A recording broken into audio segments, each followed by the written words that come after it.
আসসালামু আলাইকুম রহমতুল্লাহি বারাকাতুহু।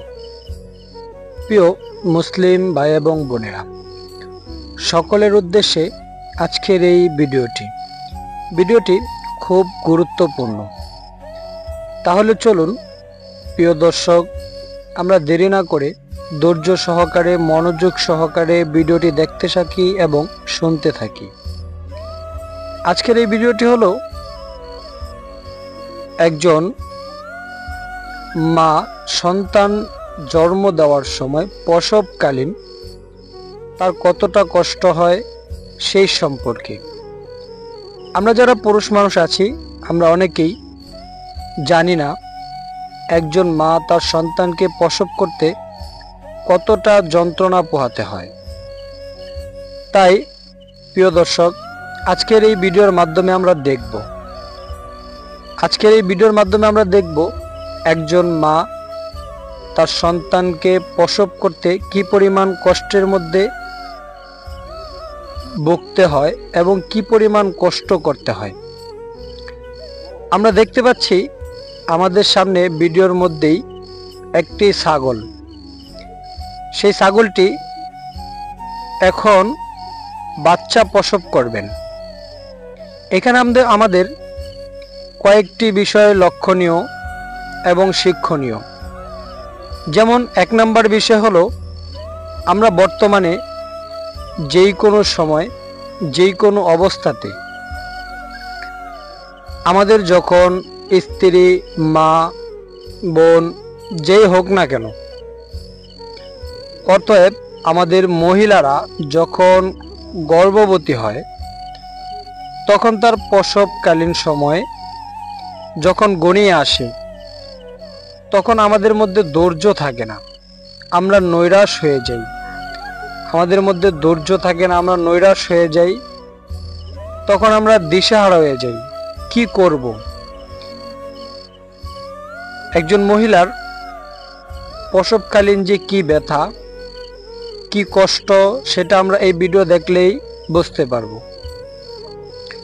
অতএব একটা পশু, দেখেন এই পশুটা আল্লাহ তাআলার উপরে কতটুকু ইয়াকিন, ভরসা, তাওয়াক্কুল আছে, যার কারণে এই পশুটার কোনো ডাক্তারের প্রয়োজন হয় নাই, কোনো সিজারের প্রয়োজন হয় নাই। এই ছাগলটা আল্লাহ পাকের অশেষ মেহেরবানি এবং আল্লাহ পাকের দয়ায় তিনি একা একাই প্রসব করতেছেন। শুধু একটা নয়, সে একে একে 2টা বাচ্চা প্রসব করবেন। আমাদের এই ভিডিওর মাধ্যমে আমরা দেখতে পারবো। অতএব আপনারা দেখতেই পাচ্ছেন একটি বাচ্চা প্রসব করতে কি পরিমাণ কষ্টের মধ্যে পড়তে হচ্ছে এই ছাগলটির। কিন্তু লক্ষণীয় বিষয় হলো, কোনো ডাক্তারের প্রয়োজন হয় নাই, কোনো সিজারেরও প্রয়োজন হয়নি। অতএব আজকে আমাদের কিছু হলেই বা আমাদের মেয়ে লোক, তাদের যদি অল্প একটু কষ্ট হয় তাহলে আমরা দৌড় পেরে ডাক্তারের কাছে দৌড়াই এবং ডাক্তার আনার পিছনে দৌড়াই। অতএব আপনার আমার তাওয়াক্কুল আর বিশ্বাস আল্লাহ পাকের প্রতি ওই পরিমাণ নাই, যেই পরিমাণ থাকলে আমাদের টেনশন পেরেশানি করতে হবে না। যেমন ধরে নেন আজ থেকে 1500 বছর আগে, 1400 বছর আগে কিন্তু সিজারের কোনো নামগন্ধ ছিল না। সিজার বলতে কোনো শব্দ ছিল না। কোনো মায়ের পেট কেটে কোনো সন্তানকে বের করতে হতো না। ওই সমস্ত মানুষগুলো আল্লাহ পাকের উপরে কিরকম তাওয়াক্কুল আর ভরসা করতেন যে আল্লাহ ছাড়া আমাদের আর কিছুই নেই।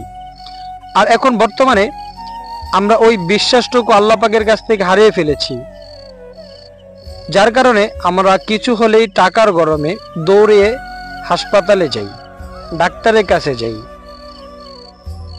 আল্লাহ পাকের প্রতি আমাদের ওইরকম বিশ্বাস নাই, যার কারণে আজকে